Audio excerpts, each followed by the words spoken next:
ఇక తమిళనాట తమిళగ వెట్రి కలగం ప్రభుత్వ ఏర్పాటుకు రంగం సిద్ధమైంది. టీవీకే చీఫ్ విజయ్ను కాసేపట్లో గవర్నర్ రాజేంద్ర విశ్వనాథ్ ఆర్లేకర్ను కలిసి స్టే క్లైమ్ చేయనున్నారు. ఇక ఆయన లోక్ భవన్ కు చేరుకున్నారు. అసెంబ్లీలో అతిపెద్ద పార్టీగా అవతరించిన టీవీకేను ఇప్పటికే గవర్నమెంట్ ఫార్మేషన్ కు ఆహ్వానించారు. తమిళనాడు గవర్నర్ కాసేపట్లో గవర్నర్ను కలిసి ప్రభుత్వ ఏర్పాటుకు అనుమతి కోరనున్నారు టీవీకే అధినేత విజయ్. ఇక టీవీకే ఎమ్మెల్యేలు సంతకాలు చేసిన అఫిడవిట్తో పాటు కాంగ్రెస్ మద్దతు లేఖను అందజేయనున్నారు. ఎల్లుండి తమిళనాడు ముఖ్యమంత్రిగా జోసెఫ్ విజయ్ చంద్రశేఖర్ ప్రమాణ స్వీకారం చేస్తారని సమాచారం. చెన్నైలోని నెహ్రూ స్టేడియంలో ముఖ్యమంత్రిగా విజయ్ ప్రమాణ స్వీకారానికి ఇప్పటికే ఏర్పాట్లు ప్రారంభమయ్యాయి. గవర్నర్ను కలిసిన తర్వాత ప్రమాణ స్వీకారం తేదీపై క్లారిటీ. ఇక మరోవైపు విజయ్ ప్రభుత్వానికి కాంగ్రెస్ మద్దతు ప్రకటించింది. టీవీకే ఆఫీస్కు వెళ్లి విజయ్ను కలిసింది కాంగ్రెస్ ప్రతినిధి బృందం. లౌకికవాద ప్రగతిశీల సంక్షేమ రాజకీయాలకు కట్టుబడి టీవీకేకు మద్దతిస్తున్నట్లు కాంగ్రెస్ ప్రకటించింది. తమిళ ప్రజల చారిత్రాత్మక తీర్పును గౌరవిస్తూ లౌకికవాద ప్రగతిశీల ప్రభుత్వ ఏర్పాటుకు రాహుల్ గాంధీ, విజయ్ సంయుక్తంగా ప్రతిజ్ఞ చేశారని పేర్కొంది.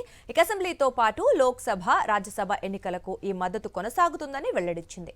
కాగా విజయ్ ప్రభుత్వానికి మద్దతిచ్చేందుకు ఒక షరతు పెట్టింది కాంగ్రెస్. కమ్యూనల్ శక్తులకు దూరంగా ఉండాలని, వారి నుంచి ఎలాంటి మద్దతు తీసుకోకూడదని టీవీకేకు కండిషన్ పెట్టింది కాంగ్రెస్. మొత్తం మీద టీవీకే ప్రభుత్వంలో చేరటం ద్వారా దక్షిణాదిలో ఏపీ మినహా అన్ని రాష్ట్రాల్లో కాంగ్రెస్ అధికారంలోకి వచ్చినట్లయింది. తమిళనాట తమిళగ వెట్రి కలగం ప్రభుత్వ ఏర్పాటుకు రంగం సిద్ధమైంది. టీవీకే చీఫ్ విజయ్ను కాసేపట్లో గవర్నర్ రాజేంద్ర విశ్వనాథ్ ఆర్లేకర్ కలిసి స్టే క్లైమ్ చేయనున్నారు. ఇక ఆయన లోక్ భవన్ కు చేరుకున్నారు. అసెంబ్లీలో అతిపెద్ద పార్టీగా అవతరించిన టీవీకేను ఇప్పటికే గవర్నమెంట్ ఫార్మేషన్ కు ఆహ్వానించారు తమిళనాడు గవర్నర్. కాసేపట్లో గవర్నర్ను కలిసి ప్రభుత్వ ఏర్పాటుకు అనుమతి కోరనున్నారు టీవీకే అధినేత విజయ్. ఇక టీవీకే ఎమ్మెల్యేలు సంతకాలు చేసిన అఫిడవిట్తో పాటు కాంగ్రెస్ మద్దతు లేఖను అందజేయనున్నారు. ఎల్లుండి తమిళనాడు ముఖ్యమంత్రిగా జోసెఫ్ విజయ్ చంద్రశేఖర్ ప్రమాణ స్వీకారం చేస్తారని సమాచారం. ఇక చెన్నైలోని నెహ్రూ స్టేడియంలో ముఖ్యమంత్రిగా విజయ్ ప్రమాణ స్వీకారానికి ఇప్పటికే అన్ని ఏర్పాట్లు ప్రారంభమయ్యాయి. గవర్నర్ను కలిసిన తర్వాత ప్రమాణ స్వీకారం తేదీపై ఒక క్లారిటీ రానుంది. ఇక మరోవైపు విజయ్ ప్రభుత్వానికి కాంగ్రెస్ మద్దతు ప్రకటించింది. టీవీకే ఆఫీస్కు వెళ్లి విజయ్ను కలిసింది కాంగ్రెస్ ప్రతినిధి బృందం. లౌకికవాద ప్రగతిశీల సంక్షేమ రాజకీయాలకు కట్టుబడి టీవీకేకు మద్దతిస్తున్నట్లు కాంగ్రెస్ ప్రకటించింది. తమిళ ప్రజల చారిత్రాత్మక తీర్పును గౌరవిస్తూ లౌకికవాద ప్రగతిశీల ప్రభుత్వ ఏర్పాటుకు రాహుల్ గాంధీ, విజయ్ సంయుక్తంగా ప్రతిజ్ఞ చేశారని పేర్కొంది. ఇక అసెంబ్లీతో పాటు లోక్సభ, రాజ్యసభ ఎన్నికలకు ఈ మద్దతు కొనసాగుతుందని వెల్లడించింది. కాగా విజయ్ ప్రభుత్వానికి మద్దతిచ్చేందుకు ఒక షరతు పెట్టింది కాంగ్రెస్. కమ్యూనల్ శక్తులకు దూరంగా ఉండాలని, వారి నుంచి ఎలాంటి మద్దతు తీసుకోకూడదని టీవీకేకు కండిషన్ పెట్టింది కాంగ్రెస్. మొత్తం మీద టీవీకే ప్రభుత్వంలో చేరటం ద్వారా దక్షిణాదిలో ఏపీ మినహా అన్ని రాష్ట్రాల్లో కాంగ్రెస్ అధికారంలోకి వచ్చినట్లయింది.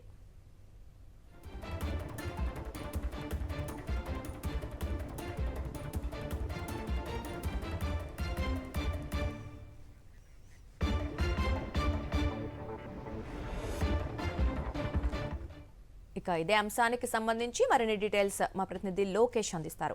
లోకేష్, చెప్పండి. తమిళనాడులో గవర్నమెంట్ ఫార్మేషన్ కోసం ఆల్మోస్ట్ అన్ని ఏర్పాట్లు కంప్లీట్ అయినట్లుగా తెలుస్తోంది. కాసేపట్లో గవర్నర్ కూడా కలిసే అవకాశం ఉందంటున్నారు విజయ్. మరి ఏంటి పరిస్థితి? తమిళనాడులో తన ప్రభుత్వాన్ని ఏర్పాటు కోసం ఇప్పటికే అత్యధిక స్థానాలు కైవసం చేసుకున్నటువంటి హీరో టీవీకే అధినేత విజయ్ దూకుడు పెంచారో ఆ విధంగా తనకి ఏదైతే అవసరమైనటువంటి 10 సీట్ల మద్దతు కోసం కూడా నిన్నటి నుంచి కసరత్తులో భాగంగా ఉన్నటువంటి విజయ్ ఇవాళ కాంగ్రెస్ తో పొత్తులో ఉన్నట్లుగా కూడా ఒక క్లారిటీ కూడా ఇవ్వడం జరిగింది. కాంగ్రెస్ సంబంధించినటువంటి 5 మంది ఎమ్మెల్యేలతో భేటీ అనంతరం, చర్చల అనంతరం ఆ ఎమ్మెల్యేలు కాస్త కూడా టీవీకే కార్యాలయానికి వెళ్లి విజయ్ తో కండువా కప్పించుకోవడం, విజయ్ కూడా కాంగ్రెస్ కండువా కప్పి పూర్తి స్థాయిలో మద్దతు ప్రకటించడమే కాకుండా మద్దతు పత్రాన్ని కూడా విడుదల చేసినటువంటి సిచ్యువేషన్స్, ఆ విజువల్స్ కూడా మనం చాలా స్పష్టంగా చూడొచ్చు. అదే విధంగా ఇటు వీసీకే పార్టీ యొక్క మద్దతు కూడా ఇటు విజయ్ కోవడం జరిగింది. మరోవైపు ఏఐడిఎంకేతో సంబంధించినటువంటి ఎడపాటి పన్నీర్సెల్వంతో టీవీకేకి సంబంధించినటువంటి ముఖ్య నేత అయినటువంటి అర్జున్ పంపి అక్కడ కూడా మంత్రాలు జరపడం, చర్చలు జరపడం, వాళ్ళు కూడా ఇటు పొత్తుల్లో ఆహ్వానంగా పలకడం వంటి అంశాలతో పాటు పూర్తి స్థాయిలో తన మద్దతు కూడగట్టుకున్నటువంటి విజయ్ మరికొద్ది క్షణాల్లోనే అంటే రాజ్భవన్ చేరుకున్నారు. మరికొద్ది క్షణాల్లోనే కూడా గవర్నర్ రాజేందర్ తో ఆయన భేటీ అయిన అనంతరం కూడా ప్రభుత్వం ఏర్పాటుకు ఇప్పటికే రాజ్భవన్ నుంచి ఏదైతే గవర్నర్ ఆహ్వానించినటువంటి నేపథ్యంలోనే సో ఆ భేటీ అనంతరం కూడా తనకు మద్దతుగా ఉన్నటువంటి అంటే తన పార్టీలో దాదాపు 108 స్థానాలు గెలుపొందినటువంటి ఎమ్మెల్యేల దగ్గర నుండి కూడా సంతకాలు సేకరించడంతో పాటు మద్దతు కూడగట్టినటువంటి పార్టీల సంబంధించినటువంటి ఎమ్మెల్యే సంతకాల పత్రాలు అన్నింటినీ కూడా గవర్నర్ కి సమర్పించడంతో పాటు ప్రభుత్వం ఏర్పాటుకు కావాల్సినటువంటి అన్ని వ్యవహారాలను కూడా చర్చించుకోవడం జరుగుతుంది. అనంతరము అటు రాజ్భవన్ నుంచి బయటకు వచ్చిన తర్వాత ఏ ప్రమాణ స్వీకారానికి సంబంధించినటువంటి తేదీ పైన ఒక క్లారిటీ వచ్చేది. అయితే నిన్నటి వరకు కూడా రేపే ప్రమాణ స్వీకారం అనుకున్నారు. అంటే 7వ తేదీన ఉదయం 11 గంటల ప్రాంతం కావచ్చు, లేదా మధ్యాహ్నం 3 గంటల ప్రాంతం వరకు ఉండొచ్చు ఈ ప్రమాణ స్వీకార కార్యక్రమం అనుకున్నారు. కానీ అయితే రాజ్భవన్ కి ఇప్పుడు అవుతున్నటువంటి సిచ్యువేషన్స్ కావచ్చు, ఇటు పొత్తుల్లో కొద్దిగా ఆలస్యంగా జరిగినటువంటి సమయాభావం కావచ్చు, వీటన్నిటి నేపథ్యంలోనే రేపే ప్రమాణ స్వీకారం ఉండబోతుందా, లేక మర్నాడు 8వ తేదీ ప్రమాణ స్వీకారం ఉండబోతుందా అనేది మాత్రం మరికొద్ది సేపట్లో క్లారిటీ వచ్చేటువంటిది అంశంగా కూడా చెప్పాలి దుర్గా. అయితే లోకేష్ అంటే ఇప్పుడు కాంగ్రెస్ మద్దతు తీసుకుంది విజయ్ పార్టీ. అయితే ఇక్కడ ఇతర పార్టీలు కూడా సుముఖంగానే ఉన్నాయి, సిపిఐ, సిపిఎం లేదా ఏడీఎంకే. బట్ ఎందుకు కాంగ్రెస్ నే చూస్ చేసుకుంది? అంటే ఎగ్జాక్ట్ గా ఇక్కడ చూడాలి అంటే మనకు ఏఐడిఎంకే ఏదైతే ఇప్పటికే టీవీకే పోటీలో నిలుస్తాను అని చెప్పి విజయ్ ప్రకటన చేసినప్పటికీ కూడా తన సొంత పార్టీతో అప్పుడే కూడా తమతో కలిసి పోటీ చేయాలని చెప్పి ఏఐడిఎంకే అప్పట్లోనే రిక్వెస్ట్ చేసింది. ఆ ఆఫర్ ను కూడా ఇచ్చినటువంటి పరిస్థితి. అయితే సగం స్థానాలు కల్పిస్తాము, సగం స్థానాలు మేము పోటీ చేస్తాం అన్నటువంటి ఒక షరతులను పెట్టింది. అయితే ఆ షరతులు కావచ్చు లేదా వాళ్ళు విధించినటువంటి డిమాండ్లకి ఏది కూడా విజయపట్లో తొలగలేదు. కేవలం తన పార్టీతోనే పూర్తి మెజారిటీ స్థానాలతో అధికారం చేపట్టగలను అనేటువంటి ఒక పూర్తి స్థాయి భరోసాతో ముందంజ వేశారు. ఆ విధంగానే 234 స్థానాల్లో కూడా అభ్యర్థులను నిలబెట్టగలిగాడు. 108 స్థానాల వరకు కైవసం చేసుకోగలిగాడు. ఇప్పుడు మ్యాజిక్ ఫిగర్ దాటలేదు కాబట్టి 10 స్థానాలు అవసరమయ్యాయి కాబట్టి అత్యధిక స్థానాలు ఉన్నటువంటి ఏఐడిఎంకేతో పొత్తులో భాగంగా వ్యవహరిస్తే మొత్తం 47 స్థానాలు కలిగినటువంటి ఏఐడిఎంకే పొత్తుతో భాగంగా పెట్టుకుంటే ఎక్కువ డిమాండ్లు కావచ్చు లేదా వారి కోరికలు పెద్ద ఎత్తున ఉండవచ్చును. అదేవిధంగా ఇటు కాంగ్రెస్ తక్కువ స్థానాలు కేవలం 5 స్థానాలే ఉన్నాయి కాబట్టి వారి మద్దతు కనుక కోరితే ఎక్కువ డిమాండ్స్ ఉండే పరిస్థితి అయితే ఉండదు. వాళ్ళు కూడా 2 మంత్రివర్గాలు అడిగినప్పటికీ కూడా విజయ్ ఇచ్చినట్లుగా కూడా తెలుస్తుంది. సో అతి చిన్న అంటే పార్టీ అయితే పెద్దదే కావచ్చు, స్థానాలు కేవలం 5 స్థానాలే ఉన్నటువంటి నేపథ్యంలోనే వాళ్ళ కోరికలు డిమాండ్లు చాలా తక్కువగా ఉంటాయి కాబట్టి వాళ్ళని ఈజీగా వాళ్ళనైతే మాత్రం సాటిస్ఫై చేయొచ్చు అనేటువంటి సిచ్యువేషన్ లో కాంగ్రెస్ తో మొదటగా పూర్తి స్థాయిలో మద్దతు జతకట్టినట్లుగా కూడా తెలుస్తుంది దుర్గా. రైట్. అయితే లోకేష్ కాంగ్రెస్ ఒక షరతు పెట్టిందని వింటున్నాం, కమ్యూనల్ శక్తులకు దూరంగా ఉండాలని వాళ్ళు కోరినట్లు. అంటే వీళ్ళు యాక్సెప్ట్ చేశారా? ఖచ్చితంగా యాక్సెప్ట్ చేసినట్లే. ఎందుకంటే కాంగ్రెస్ సంబంధించినటువంటి 5 మంది ఎమ్మెల్యేలతో చర్చలు జరిగాయి. అదేవిధంగా ఇటు రాహుల్ గాంధీతో కూడా చర్చించడం జరిగింది. మల్లికార్జున ఖర్గే కూడా స్వయంగా విజయ్ కి ఫోన్ చేసి కూడా చర్చలు జరిపినటువంటి నేపథ్యంలోనే కాంగ్రెస్ విధించినటువంటి డిమాండ్లు షరతులకు పూర్తి స్థాయిలో టీవీకే అధినేత విజయ్ దానికి అంగీకరించారు కాబట్టే టీవీకే పార్టీ కార్యాలయానికి కాంగ్రెస్ పార్టీకి సంబంధించినటువంటి ఎమ్మెల్యేలు అక్కడికి వెళ్ళడం, అదేవిధంగా విజయ్ చేతులారా ఇటు కండువా కప్పుకోవడంతో పాటు విజయ్ కూడా కాంగ్రెస్ కండువాని కప్పి పార్టీలోకి ఆహ్వానించడం కూడా జరిగింది.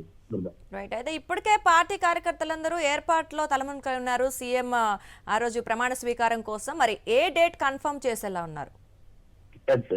ఇవాళ ఉదయం నుంచి కూడా రేపు డేట్ అంటే 7వ తేదీ ఉదయం 11 గంటల ప్రాంతం కావచ్చు, 3 గంటల 30 నిమిషాల ప్రాంతంలోనే ఈ ప్రమాణ స్వీకారం కార్యక్రమం నిర్వహణ అత్యంత భారీగా చేయాలని చెప్పి తలచి ఇటు చెన్నైలో ఉండేటువంటి జవహర్లాల్ నెహ్రూ ఇండోర్ స్టేడియాన్ని చూస్ చేసుకున్నారు. అందుకు సంబంధించినటువంటి ఏర్పాట్లు చాలా శరవేగంగానే జరుగుతున్నాయి. అయితే అది 7వ తేదీ నిర్వహించాలా లేదా 8వ తేదీ నిర్వహించాలా అనేది విజయ్ గవర్నర్ తో భేటీ అనంతరం, అదేవిధంగా తాను ఏదైతే ఒక ఆస్ట్రాలజర్ ని విశ్వసిస్తూ ఉంటారో ఆస్ట్రాలజర్ ని తిరిగి సంప్రదించారా లేదా ఇప్పటికే ఆస్ట్రాలజర్ తో మాట్లాడి 7వ తేదీని ఫిక్స్ చేసి లేదా 7వ తేదీ కొద్దిగా సమయం కొద్దిగా చాలా తక్కువ ఉంది కాబట్టి ఆహ్వానించాల్సినటువంటి ముఖ్య నేతలు కావచ్చు లేదా ముఖ్యులు కావచ్చు ఎక్కువ మంది ఉండేటువంటి ఛాన్స్ ఉంటుంది. కేవలము ఇప్పుడు కూడా ఇంకా గవర్నర్ తో భేటీ కూడా జరగడానికి సమయం తీసుకుంటున్నారు కాబట్టి వీటన్నిటిపైన కూడా సమయము లేట్ అయ్యేటువంటి పరిస్థితి ఉంటుంది కాబట్టి 8వ తేదీకి కూడా షిఫ్ట్ అయ్యేటువంటి పరిస్థితులు ఉండొచ్చు.